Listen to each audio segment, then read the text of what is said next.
Hello guys, welcome to today's video. Today's video is about MongoDB installation on Windows platform. So in this video, what we are going to learn. So in this video, we are going to learn about what is the MongoDB. Then we will go through the installation process of MongoDB on Windows 10. Once we have done that, there is a component which comes with the MongoDB. It is known as MongoDB Compass. So we will use the MongoDB Compass and will execute few queries through MongoDB Compass. And then in next phase of the video, we will install Mongo Shell. So Mongo Shell, we will use it for executing the queries to the MongoDB. And in last phase of the tutorial, we are going to visit few basic queries. So let's understand what is MongoDB. MongoDB is a open source database. It is document oriented, cross-platform, no SQL database. MongoDB's basic structure consists of collections and documents. So before inserting documents, you will create collections. And these collections and documents resembles to tables and rows in the RDBMS. Here the collection and documents are unstructured, so sometimes they are referred as schema lists. A document is a key value pair, and the structure looks like a JSON, the Java object notification. So enough of introduction now. Let's start installation of MongoDB on Windows 10.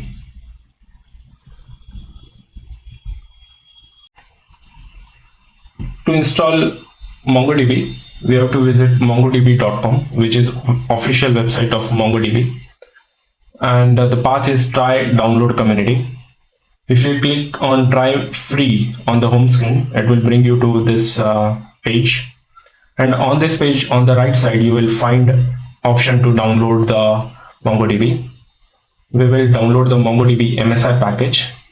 Meanwhile, the installer is being downloaded. Let's discuss what are the options.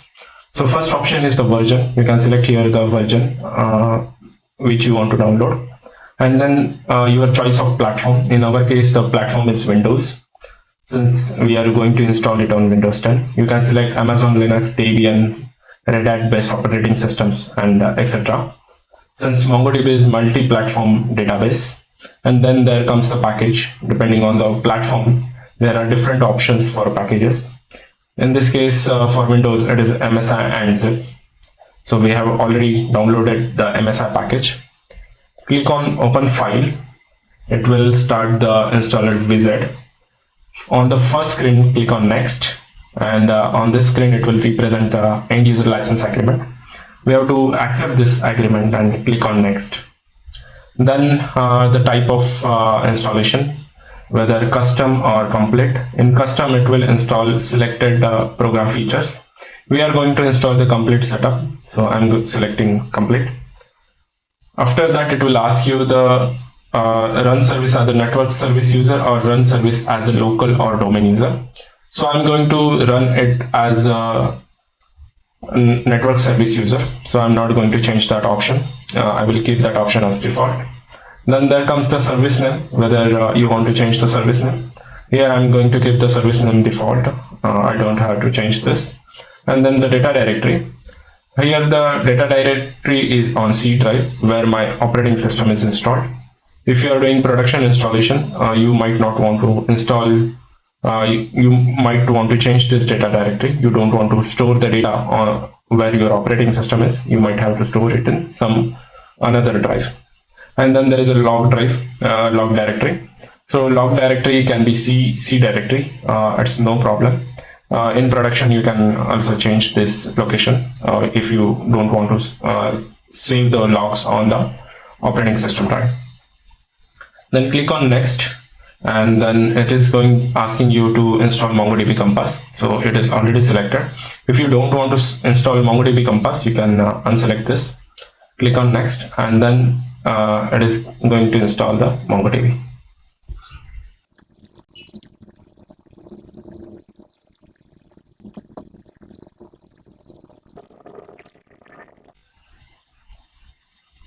So MongoDB is installed now, and MongoDB Compass is also installed, and it is starting MongoDB Compass.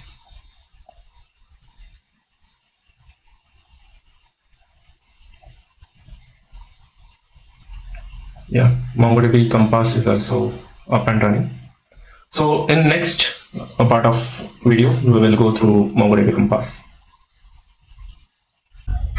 So now we have installed MongoDB. With MongoDB, we have installed Mongo Compass as well. So to interact with MongoDB, we will use Mongo Compass.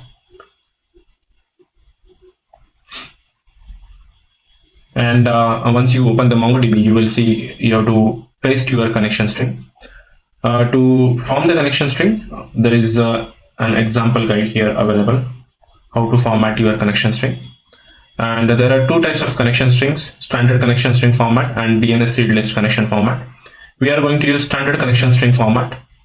So standalone connection string looks like this: MongoDB : then fully qualified domain name of your MongoDB server, and then the port number 27017. If you are running MongoDB on some other port, then you have to change this port number. This is the default port number of MongoDB. And we are having options, what options you can use. So MongoDB : is the default option, and then you have to use username and password. So username and password is optional in this case. We are not going to use username and password.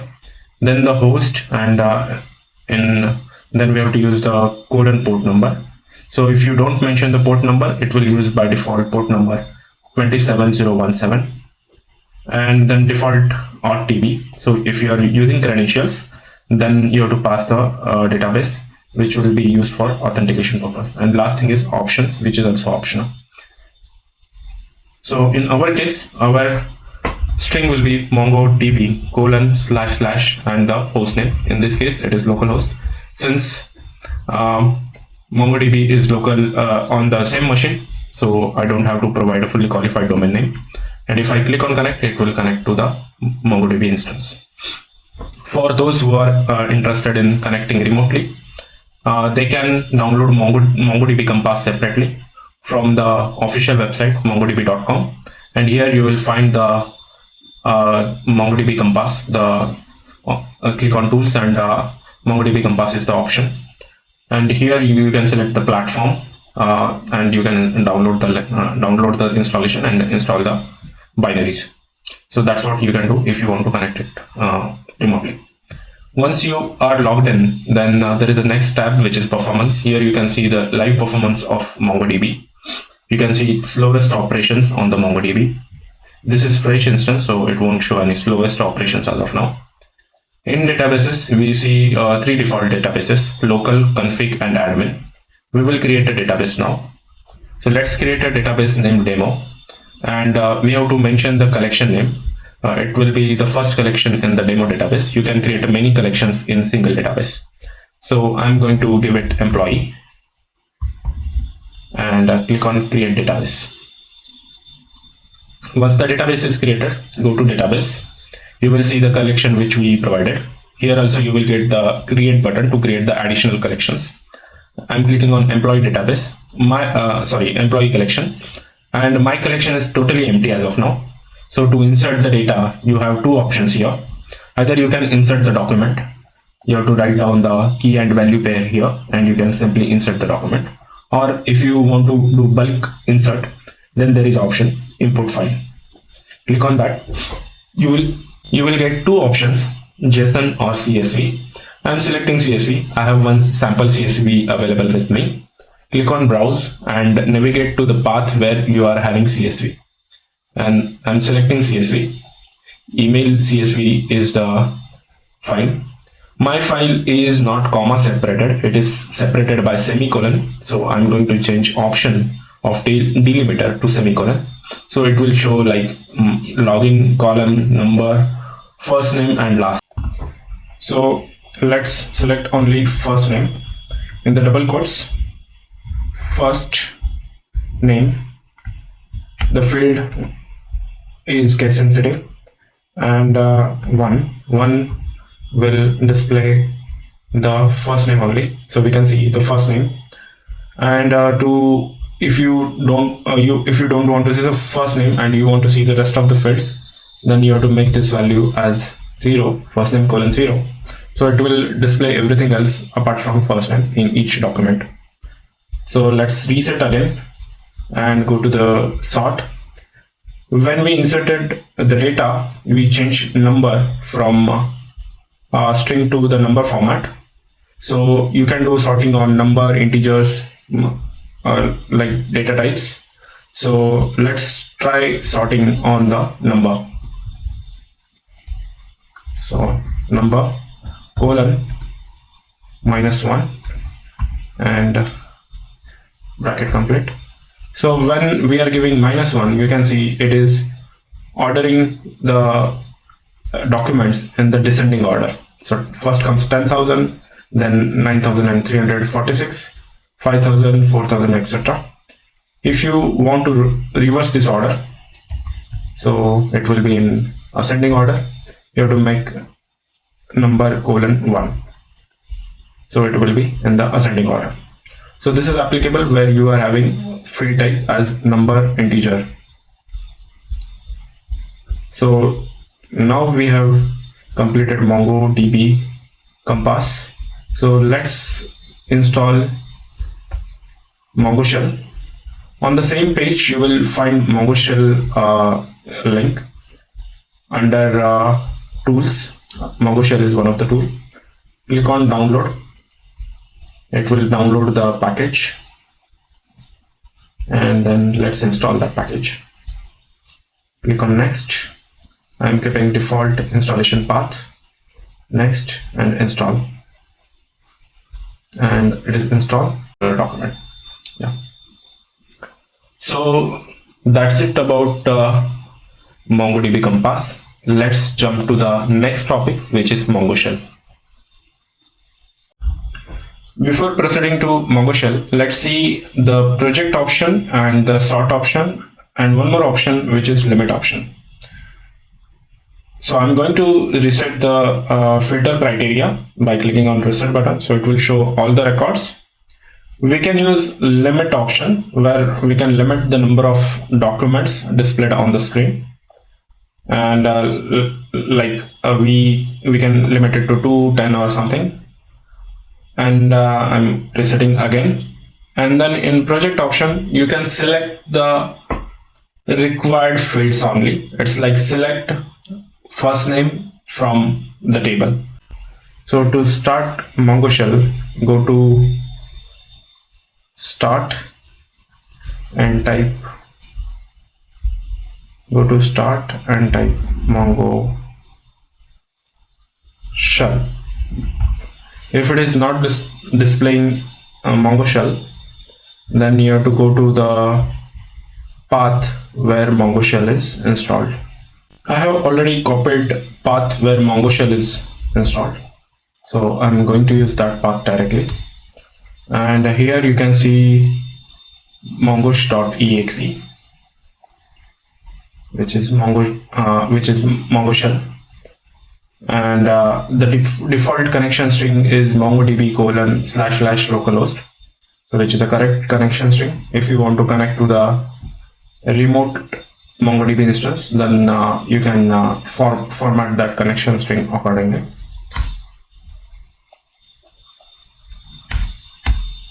So now I am connected to MongoDB. So first, what command we can run is we can run show DBs. It will show the databases which are available. As we can see, there are 4 databases. 3 are the default databases and 1 database we have created. And it is showing the size of the database, which is 73 KB. To query a database, we have to first connect to that database. So use demo. So I will use the demo database, and the basic query to query the database is db dot then collection name. In this case, our collection is employee,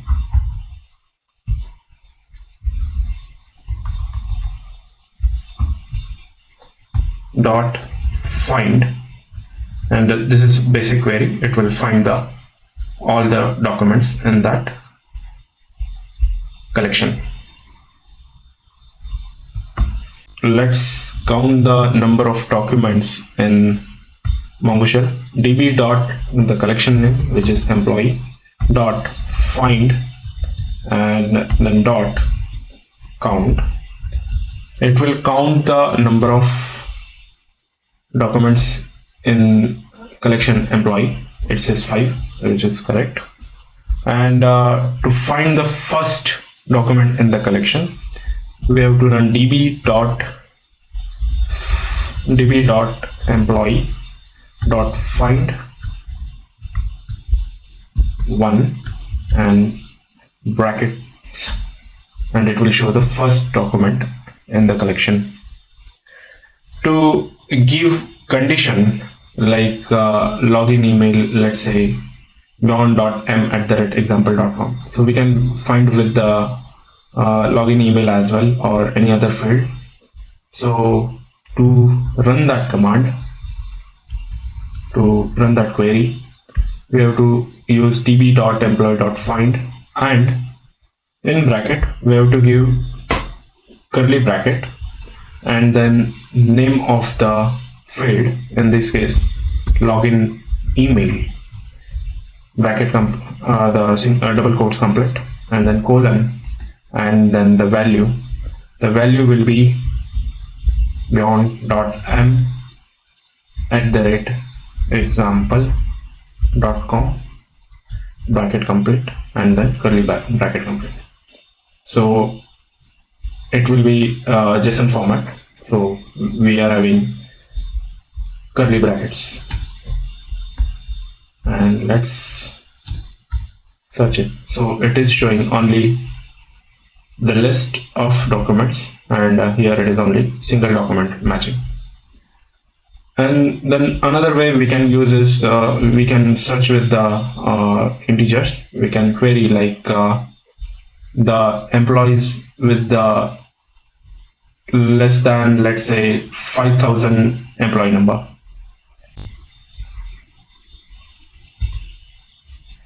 For better readability, I'm giving enter, and then here we have to give the field, which is number. Here I'm not giving single quotes since it is number value, and then colon, in the bracket dollar less than colon 5,000, and then bracket complete, one more bracket complete, and this bracket also complete. So it is displaying me the two employee numbers, 4,081 employee number and 2,070 employee number. That's how we perform the search operations. Now let's say how we can insert a document. So to insert a document, db.employee.insertOne and bracket, the curly bracket here. So we can mention login email, and let's say the employee is Kumar, and @example.com, comma, and then we need his employee number, which is number, colon, let's say 11,000, and then his first name, colon, his first name is Kumar, and his last name is, let's say,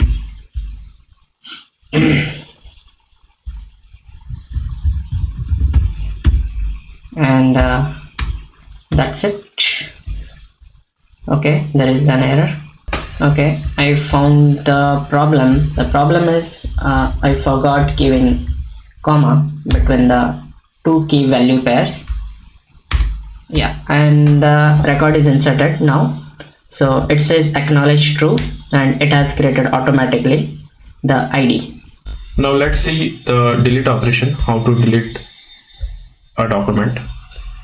db.employee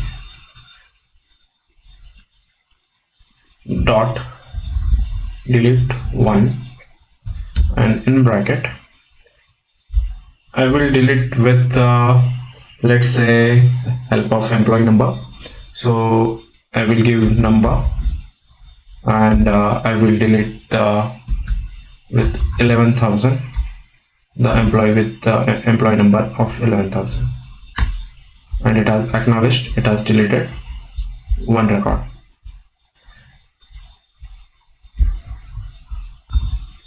You can use delete many method to delete the multiple documents. We are deleting one document, so we have given one condition only.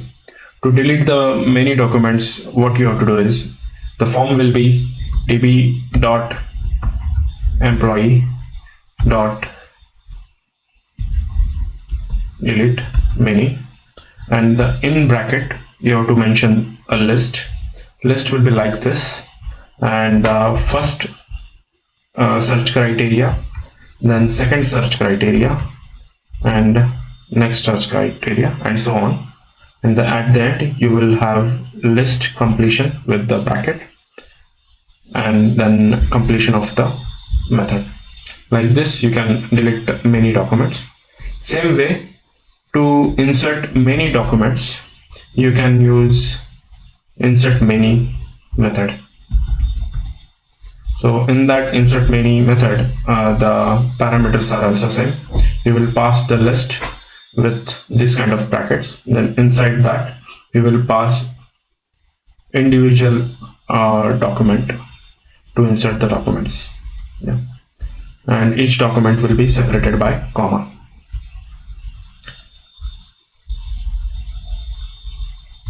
Control C.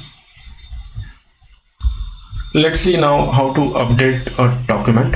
I will use db.employee.update1. So this function also has update one and update many. Now let's update the document. db.employee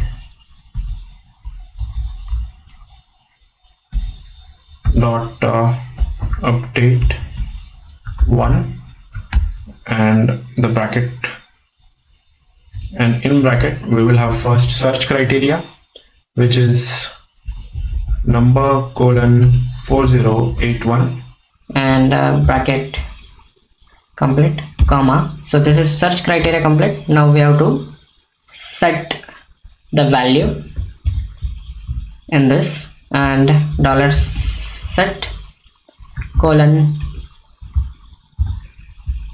and the field name, which is email. It is login email, and I'm going to set login email to first name dot last name. So I'm copying first name, which is Craig dot last name is Johnson,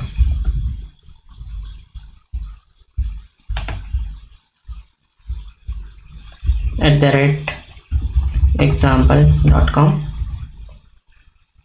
bracket complete, one more bracket complete, and the last bracket complete. So it says acknowledged true, that means query is successful. Inserted ID is null since we did not perform insert. Matched count is 1, that means one record matched with this search query, one document matched. And modified count is 1, that means one document is matched. Now I can check either in Mongo MongoDB Compass if this document is correctly updated, or I can use the search query db.employee.find, and in bracket I'm going to give condition, the same condition which is mentioned here. We check if this employee is correctly updated, and we can see the login email is correctly updated for this employee. So that's it about MongoDB queries, and thank you for watching. Please like, share and subscribe the channel.